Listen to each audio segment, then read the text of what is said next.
check. Can everyone at least halfway through kind of hear me?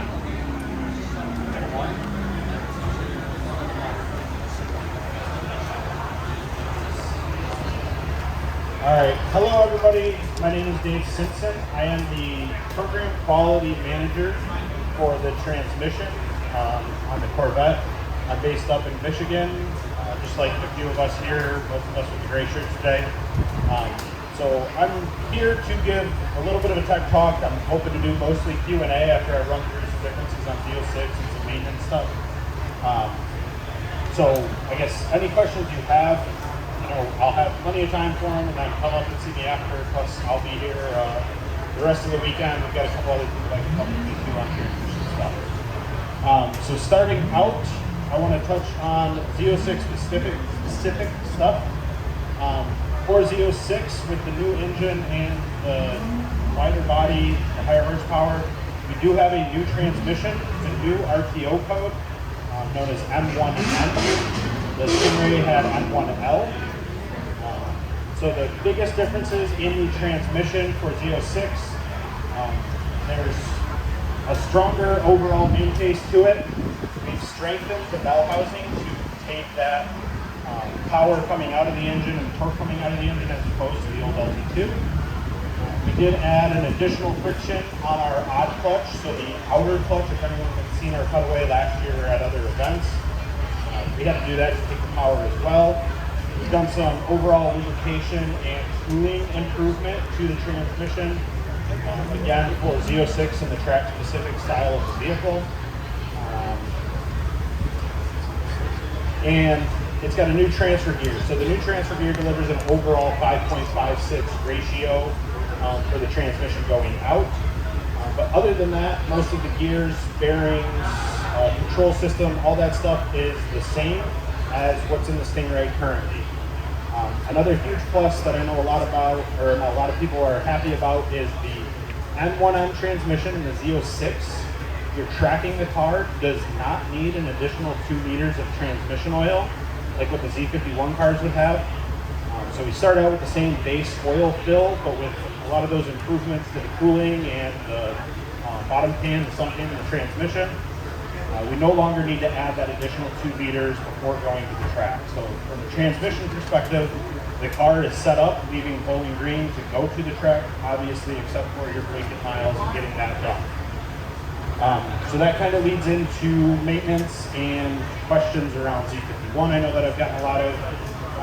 So first and foremost, I will say, going to the track in a Z51 Stingray, you do need the 2 additional liters of transmission fluid. That's mostly there for complex G events, so if you load the car sideways and then accelerate or brake, you can kind of tuck that oil away into the back of the pan and run into an issue if you're doing high G load events. So that's why that additional 2 liters is there. The car still cools the same, the transmission cools and lubricates the same either way. But the 2 liters is just there for extra capacity and basically extra headroom when doing those high G events. And again, the base pan, bottom pan in the Z06, as well as some internal components make it to where we do not need that in the Z06. Then maintenance is another big one that I wanted to touch on. I think a lot of people now have heard that at 7,500 miles, you need to change your transmission filter. It looks like this. It feeds in from the bottom of the car.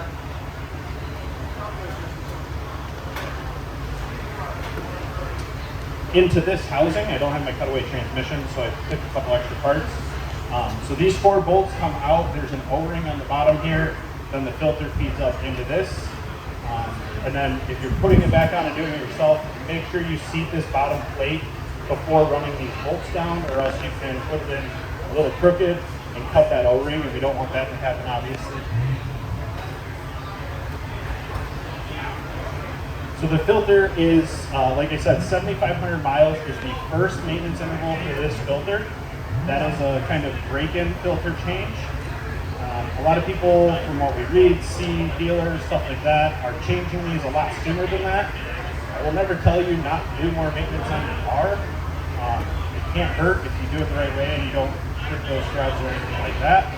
But say you change this filter at 3,000 miles, you still need to change this filter again at 7,500 miles or in and around there. Just because you did it early doesn't mean you can push it all the way up to 22,500 miles.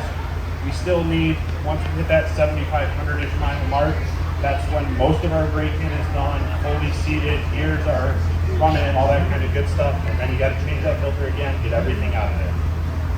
So I will highlight that again. If you change this filter early, that's great, that's fine, but make sure you're doing it again around that 7,500 mile mark. For anyone who has a 23 model year car, that's Z06 Ford Stingray, we have added a transmission filter life monitor to the car. So when you go in and you look at your engine oil or your transmission fluid light, we now have added a third line that is transmission filter light. So that is a counter. It'll go up around that 7,500, and then at 22,500 miles on the car, and then every 22.5 after that. So you're looking at 75, 22.5, and 45,000 miles. That'll be fluid and filter for the transmission. And that 22.5, and then every 45 after that, fluid and transmission.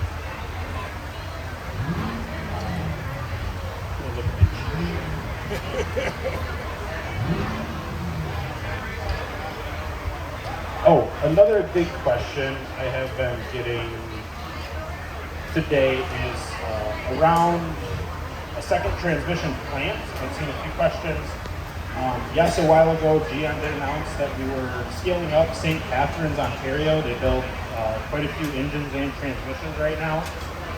We were scaling them up and bringing them online to be able to build the Tremec transmission up in Ontario, Canada. Right now, currently, every transmission is built in Wixom, Michigan at Tremec's build room there. The St. Catharines is not a move away from Tremec. It is not a takeover of Tremec. It is simply another line to build transmissions in an effort to build more cars and make more of you guys happy with the cars. So there's a lot of benefits to having two lines from back and forth with each other, learning from each other. And then obviously the more you can produce, the more we can get out there and sell and help people out. So that's another big question. Again, not a takeover or anything of that sort. There will be no way to dictate which plant your transmission comes out of. And all of our parts are the same in between the two plants. The one other thing I will add that I missed initially, on the Z06, we do have new, bigger output shafts coming out of the transmission made into half shafts. Again, that's another thing we had to do for the new power with that engine. So with that, those are the highlights, unless Jeff, you had anything you thought I missed? Just make sure you cover what the big differences between the two transmissions. Yep. I guess I will quickly touch on, we have, for the calibrations and software side of things in the transmission, for Z06, we've done a couple new and what I think are really cool things. We will have a custom launch control. So anyone who's got a Stingray that's gone on launch, where you put it into sport or track mode, double tap your traction control button and get it into that performance launch mode. We do have a way now to tweak the amount of slip through the car, as well as what RPM you stage that car at. So Stingray stages at 3,500 RPM. Z06 will stage at 4,500 RPM, if I remember correctly. But on Z06, we do have a way to, you can kind of tweak that. So if you're out at the drag strip and you're a quarter mile or eighth mile or whatever, and you're looking for that best time of the day, and conditions are really, really good, you can dial up that RPM a little bit, drop down that slip a little bit, hopefully hook a little bit better, and be able to tweak the car as you go. If you're out on public streets or parking lots, stuff like that, trying to get your best 0 to 60 time, I'm still going to recommend our default launch control. It will be your best setup.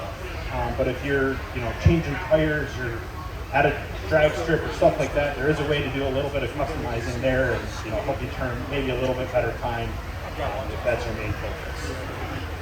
We have added another dual paddle D-clutch launch control, or manual launch we call it.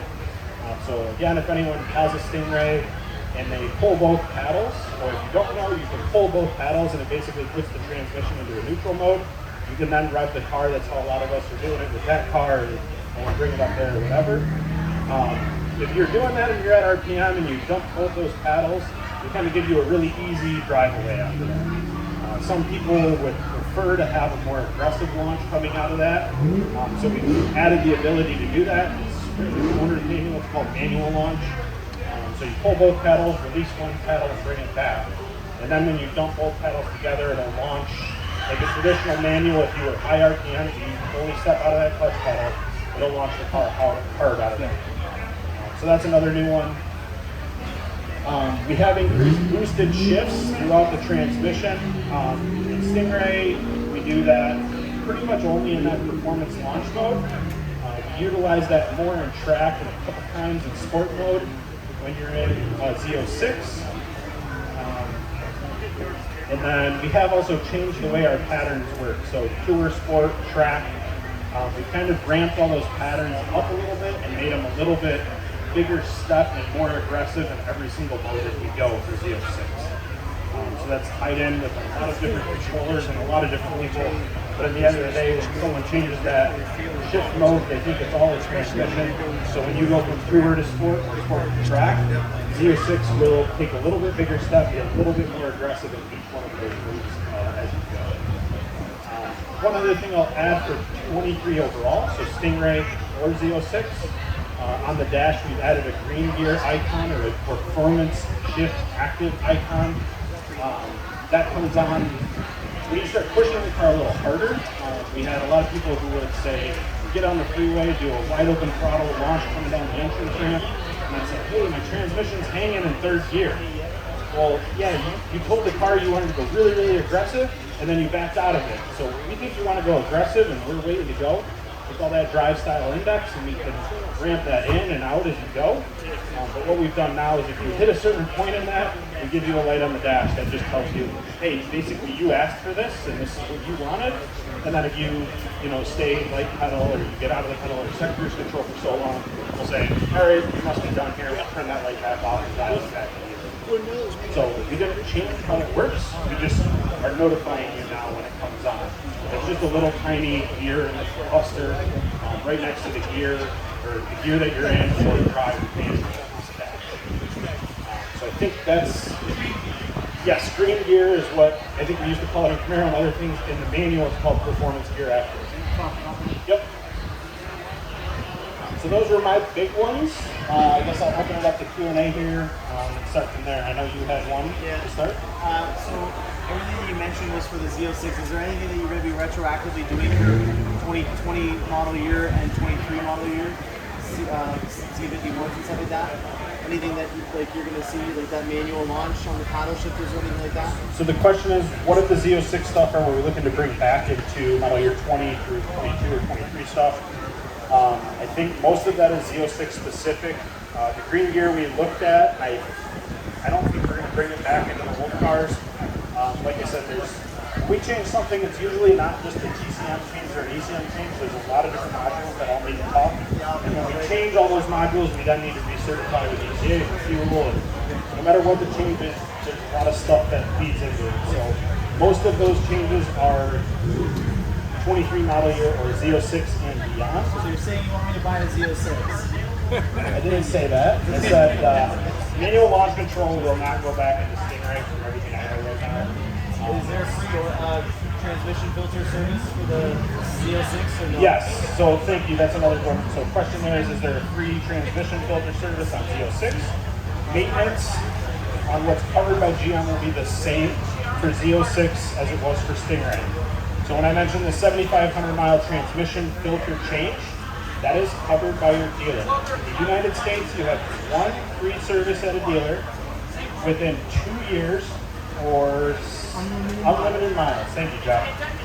So if you put a lot of miles on your car, it'll be around 7,500. That engine oil monitor will tell you to come in. Your transmission filter monitor will also tell you to go into the dealership. That engine oil change and the transmission filter is covered under that first maintenance.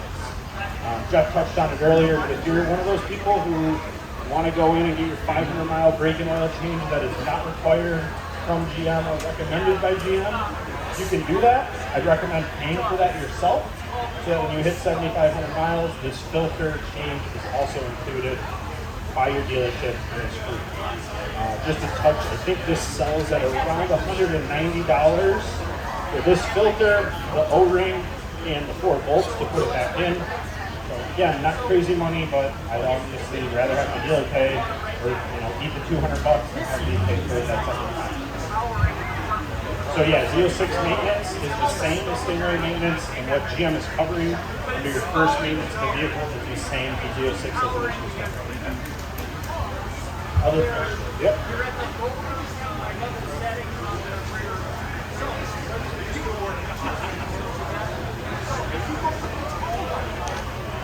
So guys, I think one of the most important things that I would note about that presentation is if you guys have a scenario where you need to get the blue clutch transmission filter changed. The question here is, customer brought his car in and asked for the additional 2 liters of transmission oil to be added. The dealership told him that he didn't need it. So I will say, if you're not tracking the car, you do not need it. If you're tracking the car drag strip, you do not need the additional 2 liters of transmission. It is there for when you get into that complex G movement, like I said. So side to side, vertical, or longitudinal left is when you need the extra 2 liters.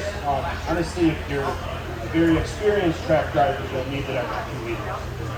A lot of the, I'll say more beginner, if you're doing an event here or there and you're newer to tracking a car, you probably cannot push the car hard enough to do it.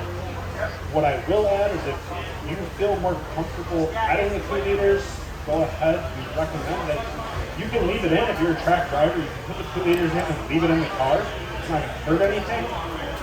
But if I had a car and it wasn't a track car, I would not be adding it myself. It doesn't change how anything shifts, moves, anything like that.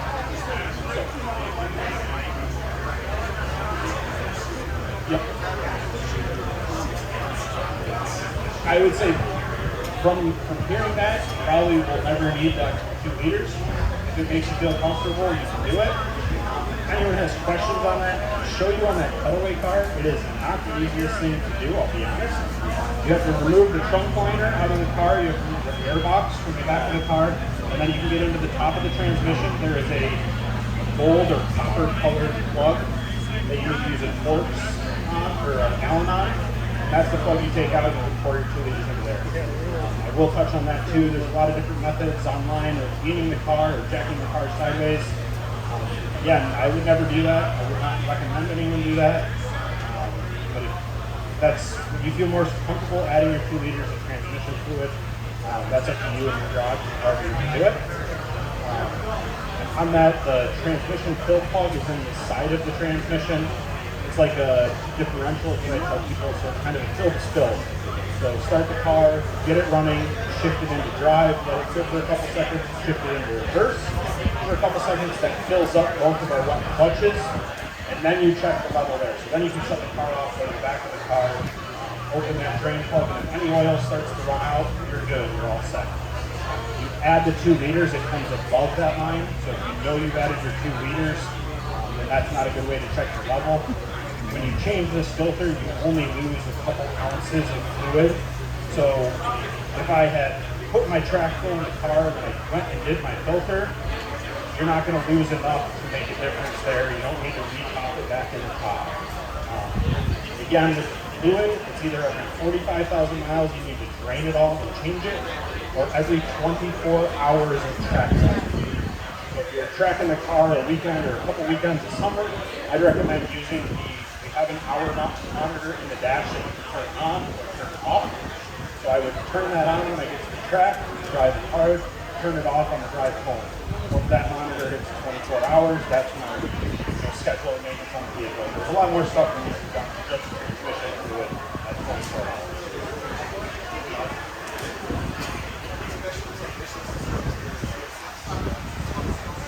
Questions, are there special technicians for Z06? I will hand it over to Jeff quick. Yeah, that's a good question. So we have, to sell a car, you have to be certified or signature Corvette dealer. To service it, no, the technician doesn't have to be certified. We'd like to have a certified Corvette technician at the dealer, but some of the smaller ones, they might not have that. And that's why it's your benefit, it's your car. I'd ask, hey, you have a certified Corvette technician here. It's just like you going to a doctor and going for heart surgery. You're going to go to a surgeon that's done many of them, or are you going to go to a surgeon that's done two? Your choice. I would go to more experience. Personally. Good question. Other question? I just had my transmission filter changed 2,500 miles. My engine was getting down and drove 800 miles here. So they had it told. I'm going to redo the new filter in at 7,500. So I need to add a transmission fluid because I'm changing the water. So question there is, customer had his transmission filter done around 3,500 miles on the car. He's planning on doing it again around 7,500 miles. I would say if you have not track filled the car, part of the filter service is checking that level at the dealership. So just have them check that level. They'll be able to start the car, warm it up, and pull that drain plug. They might have to add the half a liter or so to it is what I would guess. But yes, they should re-level it after they change that filter unless you track fill the car. Another good point there. If you track fill your car, make sure when you drop it off for a transmission service or that filter or anything, just mention it to them. That way the tech won't open up that drain plug and try and set it and lose your 2 liters of oil. It's not a cheap 2 liters of oil for the transmission. It's Fuchs FFL4 is the fluid. I don't recall the GM price offhand for a bottle of that stuff. I just know it's not super cheap. Around $40 for 1 quart or a liter, yeah. So it's $80 to do that track fill. That doesn't include the labor. Yeah. So the labor, you're looking at $400 to $600 Again? Just saying the labor is usually $400 to $600 That's everything. To to have do your the oil fluid, put in. the 2 liters of transmission fluid added. And that is not a maintenance item. That is not covered under your first maintenance visit. And it's not a warranty item. If I see a dealer write up a claim that says, customer requested 2 liters of track oil, I will send that claim back to the dealer and they can buy it for you. Other questions from anyone? What? Can you talk about the difference between a Z07 suspension and the regular Z06 suspension? Details? I'm not touching on any of the suspension stuff. Tomorrow we might have someone. There's quite a few of us here that can answer those questions. I'm the transmission guy, so that's what I'm focusing on. But we can get you to someone that can do more of that between that D6 and the 7 suspension on you. So, any other questions for me around transmission stuff? All right, again, go ahead, one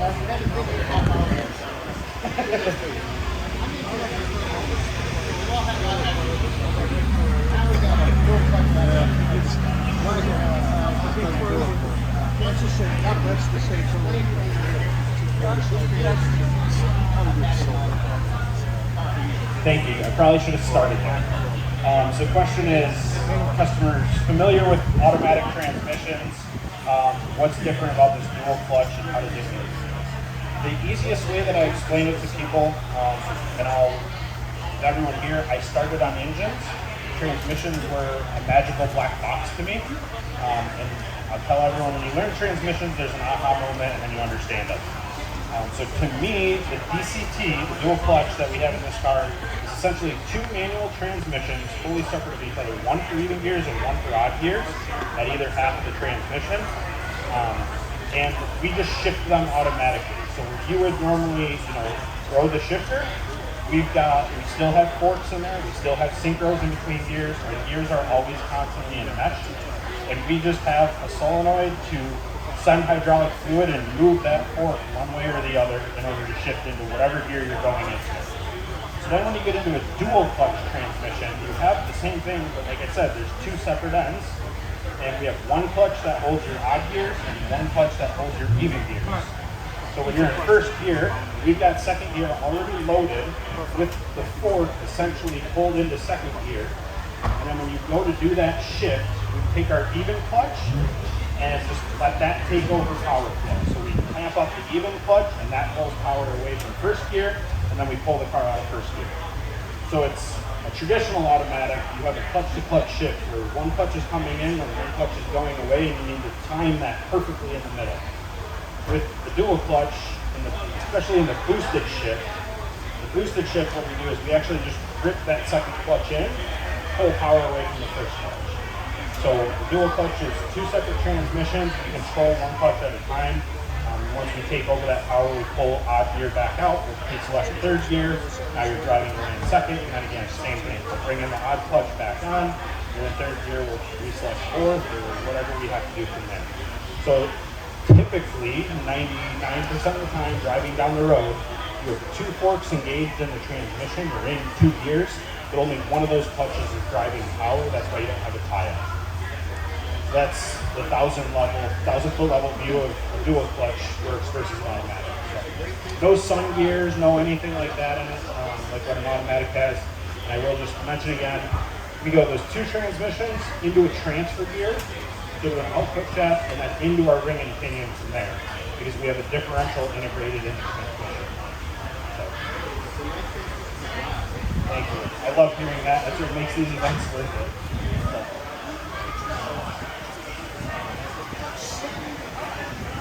Yeah, so at a traffic light, creeping along, we actually have something that we call creep mode. That's another one of those things that's engine, transmission, brakes, chassis, everything working together to give you that feeling of a traditional torque converter automatic. We can't do that slipping thing. So we basically think of it like a manual again and feel like you lifting off the clutch, coming back in the clutch. And we try and do that, and you can notice it if you look hard enough. The engine's RPMs will come up and come down, come up and come down, depending on what you're doing. And that's what we're trying to do. We're trying to modulate that clutch. So that's why the best thing to do is try not to slip it. But we'll take over if it gets too hot or something like that. I changed the way I drove when I started driving this car. Yeah, I'll let the cars in front of me get a little further away, and then I'll pull up a little closer and stop and stay there. Again, you can still creep along. That's why we added that mode. That's why it does it. If you start getting the clutch hot or something like that, you're doing it for a long period of time, we'll shut off creep mode. We'll tell you creep mode disengage, and it'll basically just be back to a hard apply or not. But that would be a long time that you would have to creep along. Yeah, customer behind it, really good point. If you're creeping along like that, especially if it's downhill, pull both paddles in if you want. It'll put the transmission in neutral, you can roll along. So. Any other last questions while I'm up here? Yep. The clutches are designed to last the life of the vehicle, 150,000+ miles, what we do a daily test for. There's not a maintenance interval on them. They are wet clutches, so they're always in fluid, they're always lubricated. And we control how much fluid we send to those clutches for lube, for everything like that. So they should not wear out over the life. I see some aftermarket companies doing crazy things, and they're changing clutches to add capacity. I would expect they're wearing out clutches, but our clutches for this engine transmission setup, both Stingray or the Z06, designed to last the life of the vehicle. All right, if there's any more, I'll take one more up here. If not, I'll be around all day, like I said. Feel free to chat. My name is Dave Simpson. Any questions on transmission specific or not, feel free to ask. Thanks, everybody. Hey, I got one more. Hold up, Jeff. I got an answer for your question. So, difference between Z06 and Z07. Okay, I heard you, buddy.